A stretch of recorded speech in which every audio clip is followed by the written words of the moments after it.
జయరాజ్ మరియు ఫినిక్స్ తమిళనాడు రాష్ట్రం తుతుక్కుడు జిల్లాలోని సాత్తాన్కులం అనే పట్టణంలో చాలా సంవత్సరాలుగా టింబర్ మరియు మొబైల్ షాప్ నడుపుతూ అక్కడ మార్కెట్లో మంచి పేరున్న సామాన్యులు. అయితే కరోనాతో దేశమంతా లాక్డౌన్ ఉంది. తమిళనాడులో కూడా లాక్డౌన్ కాస్త కఠినంగా ఉంది. అయితే లాక్డౌన్ సమయంలో రాత్రి 8 గంటల వరకు షాపులు తెరిచి ఉంచవచ్చు. అయితే జూన్ 18 సాయంత్రం పోలీసులు పెట్రోలింగ్కి వచ్చారు. అయితే జయరాజ్ మొబైల్ షాప్ రాత్రి 8 దాటినా తెరిచే ఉంది. అయితే పోలీసులు వెళ్ళి జయరాజ్ని షాప్ క్లోజ్ చేయి, ఇంకా ఏంటి అర్థం కాదా అని కొంచెం దురుసుగా మాట్లాడారు. అయితే ఈ 60 ఏళ్ల జయరాజ్ 10 నిమిషాలే లేట్ అయింది కదా, క్లోజ్ చేస్తాం సరే అన్నారు. అయితే పోలీస్ అధికారులు మాకే రివర్స్ మాట్లాడతామని జయరాజ్ని అరెస్ట్ చేశారు. అయితే జయరాజ్ని అరెస్ట్ చేయడానికి మరో కారణం ఉంది. సాత్తాన్కులం సబ్ ఇన్స్పెక్టర్ గతంలో జయరాజ్ మొబైల్ షాప్కి వెళ్ళి మొబైల్ ఫ్రీగా ఇవ్వు అంటే జయరాజ్ ఇవ్వడానికి నిరాకరించాడని, అదే పగతో ఇప్పుడు సబ్ ఇన్స్పెక్టర్ అరెస్ట్ చేశారని అక్కడి స్థానికులు కొందరు చెప్తున్నారు. జయరాజ్ కొడుకు ఫినిక్స్ తన తండ్రిని పోలీసులు అరెస్ట్ చేసిన విషయం తెలుసుకుని పోలీస్ స్టేషన్కి వెళ్ళాడు. అయితే సబ్ ఇన్స్పెక్టర్ని ఫినిక్స్ తన తండ్రిని ఎందుకు అరెస్ట్ చేశారు అని ప్రశ్నించాడు. అయితే సబ్ ఇన్స్పెక్టర్ నా ఇష్టం ఉంది చేసుకుంటా, నీకెందుకు అని నోటికి వచ్చిన మాటలతో తండ్రి కొడుకులు ఇద్దరిని తిట్టాడు. జయరాజ్ ఫినిక్స్లను లాకప్లో వేసి రాత్రంతా ఒంటి మీద బట్టలు లేకుండా, చర్మం ఊడిపోయినా చూడకుండా, మర్మాంగాలలో ఫైబర్ లాఠీలతో గుచ్చి లీటర్ల కొద్ది రక్తం బయటకు కారుతున్న వదలకుండా చిత్రవద చేశారు. వీరి అరుపులు దాదాపు 500 మీటర్ల వరకు వినిపించాయట. తర్వాత రోజు కోర్టులో వీరిని ప్రవేశపెట్టగా కరోనాతో భౌతిక దూరం పాటించాలి కదా. అయితే జడ్జి వీరిని దూరం నుంచి చూసి వీరు శారీరకంగా దృఢంగానే ఉన్నారు అని డిజాస్టర్ యాక్ట్ కింద సెక్షన్ 188 ఇతర 3 యాక్టుల కింద వీరికి శిక్ష విధించి రిమాండ్కు తరలించారు.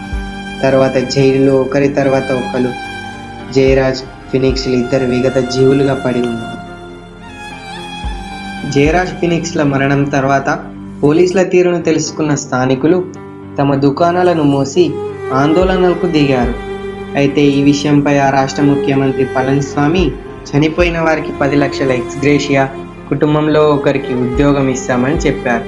అయితే ఈ పళనిస్వామి ఈయన పేరుకే నాయకుడు కానీ ప్రజానాయకుడు కాదు. ఈ దారుణానికి కారణమైన పోలీసులను అధికారులు ట్రాన్స్ఫర్ చేశారు. ఈ దారుణం చేసిన ఎస్ఐ దౌడి అప్పయ్య, ఇతను తన వృత్తి కంటే నాయకులకే ఎక్కువ సేవ చేశారు. జయరాజ్ కూతురు మీడియా ముందుకు వచ్చి ఇలా చెప్పింది, మా నాన్న అన్నయ్యను పోలీసులు 7 లుంగీలు రక్తం తడిసిపోయేలా కొట్టారు. మాకు ఎక్స్గ్రేషియా ఉద్యోగం వద్దు, మా నాన్న అన్నయ్యను చంపిన వాళ్లకు అదే శిక్ష వేయాలి అని కోరింది. అయితే మన దేశంలో ఎన్నో దారుణాలు జరుగుతున్నాయి, కానీ అవినీతి అధికారులు నాయకుల చేతిలో అవి బందీలై అమాయక ప్రాణాలు బలైపోతున్నాయి.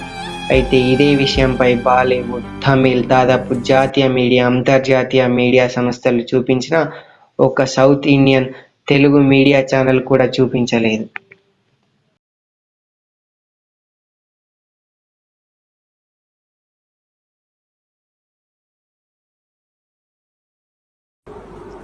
Hi, I'm Suchitra. I'm South Indian and I hate how every South Indian issue becomes just a South Indian issue because we don't talk about it in English. So this video is in English and it is to explain in graphic detail what happened to Jayaraj and his son Phoenix during this past 1 week in a town in my state called Thoothukudi or Tuticorin. This treatment cannot be meted out even to serial killers, and these 2 gentlemen were completely innocent, and this is what the police did to them. This happened in Tuticorin.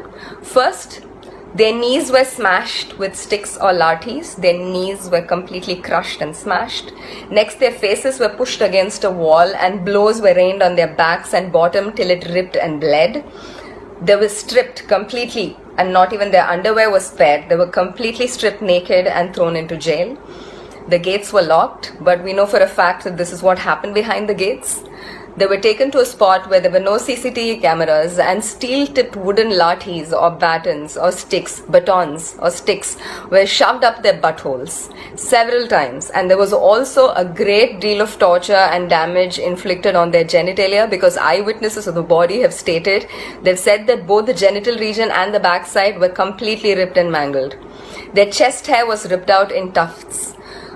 And 3 times during the course of this entire torture, their clothes, their blood-soaked clothes were sent back to their house and fresh clothes were demanded, and those would go back blood-soaked, and this happened 3 times. After a phony trial with a magistrate, this was arranged by the police, the 2 were taken back into custody, and 2 days later they've been pronounced dead due to heart failure and fever. These were hardworking, lower middle class, Tamil speaking people. You're not. Please tell their story or share this one. Right now, 2 cops have been suspended and a few have been transferred. That's not the solution, and that's not the answer, and that is not justice. This case cannot close like this. Please do not let it close unless and until we get the same justice George Floyd's murderers did. This was systematic, just like George Floyd's murder. Let's fight this system. Whichever part of the world you're in, please share the story. Justice for Jairaj and Phoenix, and that's spelled Phoenix. Do not let this die.